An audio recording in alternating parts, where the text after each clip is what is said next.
Fake documents ഒക്കെ എടുത്തിട്ട് ഒരുപാട് പേര് യു കെയിൽ പോയിട്ടുണ്ട്. ഇത് പലരും പറയില്ല, പലർക്കും അറിയില്ല. അപ്പോൾ ഇതിൻ്റെയൊക്കെ അതായത് ഒരു ഡോക്യുമെൻ്റ് സോഫ്റ്റ് കോപ്പി ആണല്ലോ ഇത് നമ്മൾ സബ്മിറ്റ് ചെയ്യുന്ന ഒരു യൂണിവേഴ്സിറ്റിയിലേക്ക്.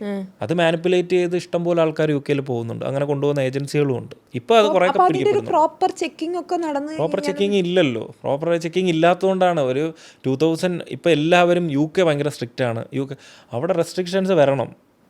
അവിടെ ക്വാളിറ്റി ഉള്ള ആൾക്കാർ അവിടെ വേണമല്ലോ. അങ്ങനെ അതല്ലേ വേണ്ടത്. ഒരു ഇംഗ്ലീഷ് സ്പീക്കിംഗ് കൺട്രിയാണ്. നന്നായിട്ട് സംസാരിക്കാനുള്ള സ്കില്ലുള്ള ആൾക്കാരുണ്ടാവണം. അതല്ലാതെ എങ്ങനെയാണ് ജോബ് കിട്ടുന്നത് അവിടെ?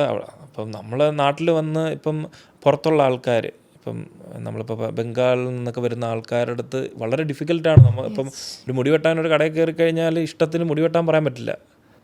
ഇവിടെ പ്രശ്നമുണ്ട്. ഇതേ പ്രശ്നം തന്നെയാണ് അവിടെയും യു കെയിലുള്ള. യു കെ പോയിട്ട് ലാംഗ്വേജ് സംസാരിക്കാൻ അറിയില്ല. ഇവരെങ്ങനെയാണ്? IELTS വേണ്ടല്ലോ യു കെ പോകാൻ. മുമ്പ് IELTS വേണമായിരുന്നു. ഇപ്പോൾ യു കെ പോയി IELTS ആവശ്യമില്ല.